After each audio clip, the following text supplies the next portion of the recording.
Hello friends, कैसे हो आप लोग। तो चलिए स्टार्ट करते हैं। अब हमें कॉम्प्लिकेशंस प्रॉपर पढ़ना है, ठीक है। पैथोजेनेसिस हमने पढ़ ली, बहुत सारी चीजें डायबिटीज के बारे में हम पहले पढ़ चुके हैं। अब कॉम्प्लिकेशंस के बारे में आते हैं। कॉम्प्लिकेशंस एक बहुत इंपॉर्टेंट टॉपिक है ना। बहुत सारे क्वेश्चंस सिर्फ इससे ही आए हैं। यहाँ से वेरी शॉर्ट आंसर बन सकता है, शॉर्ट नोट पढ़ सकता है, ठीक है। पहले पढ़ते हैं एक्यूट कॉम्प्लिकेशंस, उसके बाद पढ़ेंगे लेट कॉम्प्लिकेशंस।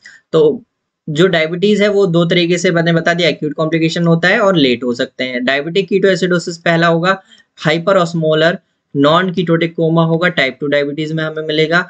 और हाइपोग्लाइसेमिया मेजरली टाइप 1 डायबिटीज में हमें मिलेगा। डायबिटिक कीटोएसिडोसिस भी टाइप 1 में ही मिलता है, ठीक है। लेट कॉम्प्लिकेशन सिस्टम है, कॉम्प्लिकेशन में एथेरोस्क्लेरोसिस होगा। ये नाम लिखने भी आता है, इसलिए अच्छे से पढ़ लेना, समझ लेना। Diabetic microangiopathy, diabetic nephropathy, diabetic retinopathy, diabetic neuropathy और इन्फेक्शंस। ये भी चीज 5-6 जो टॉपिक्स है लेट कॉम्प्लिकेशंस के, सिस्टमिक कॉम्प्लिकेशंस के, ये हमें अच्छे से ध्यान देने हैं। चलिए आगे बढ़ते हैं। Acute metabolic complications, metabolically complications होते हैं जो कि एक्यूटली डेवलप होते हैं। डायबिटिक कीटोएसिडोसिस के बारे में जानते हैं। यहाँ पे इंसुलिन डेफिशिएंसी हो जाती है, इंसुलिन तो है ही नहीं है, ग्लूकागॉन एक्सेस साथ में होता है। और almost exclusively a complication of type 1 diabetes का ही कॉम्प्लिकेशन होता है मेजॉरिटी ऑफ केसेस में। प्रेसिपिटेटिंग कॉज क्या है? Failure to take insulin. हमने मील लिया लेकिन हम इंसुलिन जो है, इंसुलिन का इंजेक्शन लेना भूल गए। एक्सपोजर टू स्ट्रेस, बहुत ज्यादा स्ट्रेस हो गया। स्ट्रेस में आप ये नहीं कि बहुत ज्यादा, हाँ थोड़ा तो एंजाइटी वगैरह ये भी आएगा, और साथ में मेनली स्ट्रेस में आएगा फीवर हो गया, हमें दौड़ना पड़ रहा है, बहुत ज्यादा दौड़ा भागी का काम करना पड़ रहा है, एक्सेसिव चीजें करनी पड़ रही हैं, तो वो स्ट्रेस में रहेगा। Clinically the condition is characterised by anorexia, nausea, vomiting, deep and fast breathing होगा, मेंटल कंफ्यूजन होगा और कोमा होगा, ठीक है। आगे बढ़े, कैसे होता है वो थोड़ा सा जान लेना है। सीवियर लैक ऑफ इंसुलिन होगा ना, इंसुलिन की बहुत ज्यादा कमी हो गई।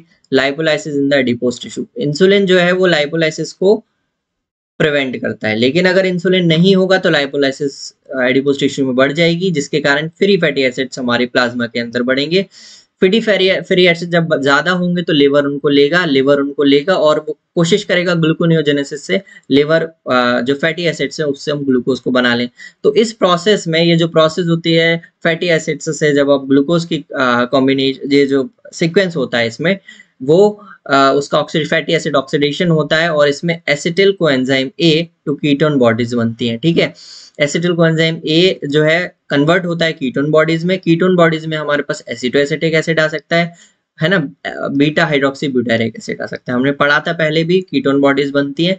कीटोनेमिया होगा, ब्लड के अंदर बहुत सारा कीटोन बॉडीज बन जाएगा। कीटोन यूरिया होगा, यूरिन में कीटोन बॉडीज पास होंगी। लेकिन जब कीटोन बॉडीज ऑफ वाटर निकलेगा तो बॉडी प्रिवेंट करेगी, डिहाइड्रेशन से बचने के लिए वो यूरिनेशन को रोकेगी।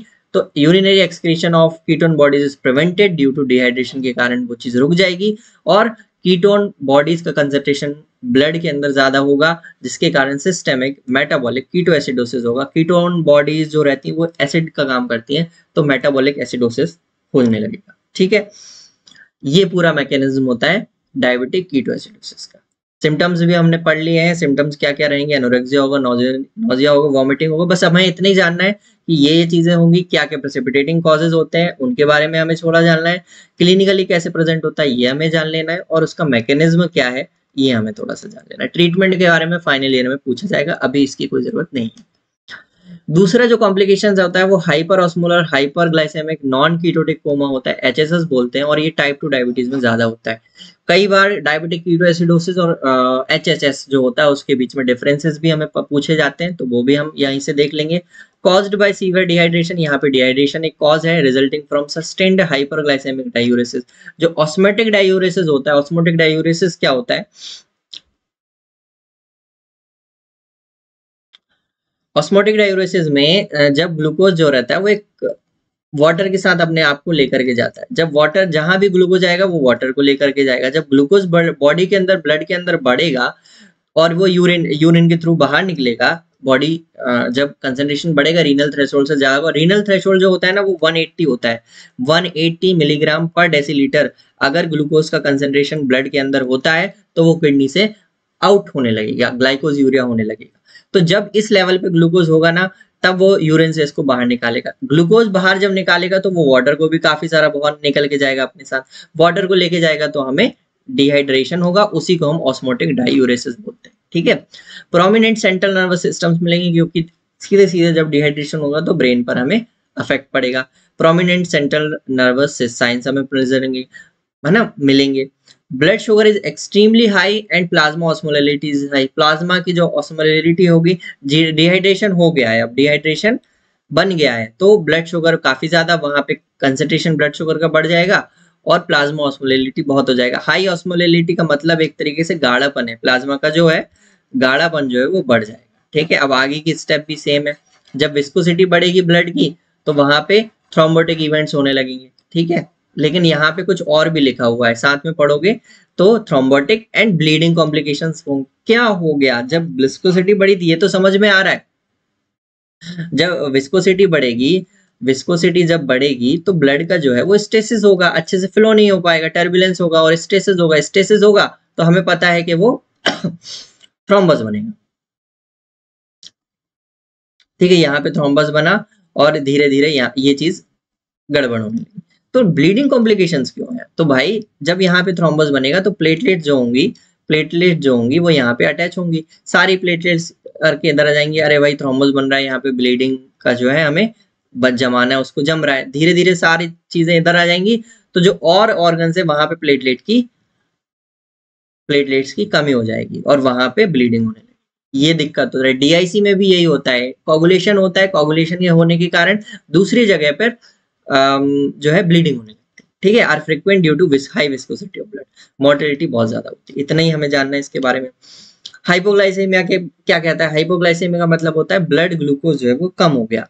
अगर पेशेंट ने जो पेशेंट है वो टाइप 1 डायबिटीज में ज्यादा होता है, जैसे मेरा फ्रेंड है, मैंने बताया था आपको, वो खाना खाता है, इंसुलिन लगाता है, लेकिन उसने बाई चांस इंसुलिन लगा ली, मान लो वो खाना खाने जा रहा है, इंसुलिन लगाया, फिर उसने खाना खाया, खाना खाना था उसको, लेकिन उसने स्किप कर लिया। उसने लॉन्ग टर्म इंसुलिन होती है सुबह, जिसमें सुबह शाम आपको लगाना रहता है, सुबह उसने लगाई, लेकिन दोपहर का खाना उसने स्किप कर लिया, दिक्कत हो जाएगी उसको, ड्यू टू स्ट्रेस आ गया जिसमें कि बहुत ज्यादा ग्लूकोज जो है वो, स्ट्रेस का मतलब क्या होता है, ग्लूकोज की नीड बढ़ गई है, तो है ना, फीवर हो गया, कई सारी चीजों में ग्लूकोज की नीड बढ़ गई, एनर्जी ज्यादा लगे, फीवर हो गया, शिवरिंग होती है तो एनर्जी की जरूरत पड़ती है तो ग्लूकोज चला जाता है। ठीक है, स्ट्रेस की कंडीशन आ गई, स्ट्रेस में और जैसे कि एंजाइटी हो गया, ये सब चीजों में भी दिक्कत हो जाएगी। ठीक है, जब ग्लूकोज खत्म हो गया, ग्लूकोज खत्म हो गया तो हाइपोग्लाइसेमिया हो जाएगा, इंसुलिन भी उसका जो है वो है नहीं है तो वो काम नहीं कर पाएगा, और इंसुलिन या तो एक्सेसिव हो गया या फिर ग्लूकोज बहुत ज्यादा यूटिलाइज हमने कर लिया, दोनों चीजें। Hypoglycemic episodes are harmful as they produce permanent brain damage और may result in worsening of diabetic control। हमें एक बात बताई जाती है कि हाइपरग्लाइसेमिया शुगर 400-500 रहती तब भी सरवाइव कर सकता है, लेकिन हाइपोग्लाइसेमिया एक ऐसी कंडीशन होती है जो कि एक इमरजेंसी होती है। ठीक है, इमरजेंसी में कोई भी इसमें सरवाइव नहीं कर सकता, क्यों, क्योंकि सीधे ब्रेन पर अफेक्ट करता है, परमानेंट ब्रेन डैमेज करवा सकता है, कोमा में जा सकता है इंसान। इसीलिए हमेशा ध्यान रखना चाहिए कि हाइपरग्लाइसेमिया ठीक है चल जाएगा, हम वेट कर लेंगे, लेकिन हाइपोग्लाइसेमिया पेशेंट को नहीं होना चाहिए, may result in worsening of diabetic control and rebound hyperglycemia होगा, so called सोमोगाइस इफेक्ट। अब इसके कारण ये भी हो सकता है कि हमने डायबिटिक कंट्रोल अच्छे से नहीं हो पाया, उसको हाइपोग्लाइसेमिया हुआ, तो हाइपोग्लाइसेमिया के कारण उसका डायबिटिक कंट्रोल जो है वो वर्सन हो गया, खराब हो गया, अच्छे से नहीं हो पाया, और इस चक्कर में बॉडी रिएक्ट करेगी और इन रिस्पॉन्स में हाइपरग्लाइसेमिया होगा, एकदम से चीजें गड़बड़ हो जाएंगी, तो सोमोगाइस इफेक्ट बोलते हैं इसको। ठीक है, समझ में आया। चलिए, तो इतना ही पढ़ना था, ये हमारे एक्यूट कॉम्प्लिकेशंस कंप्लीट होते हैं। नेक्स्ट वीडियो में हम लेट कॉम्प्लिकेशंस पढ़ेंगे। ठीक है, थैंक यू वेरी मच।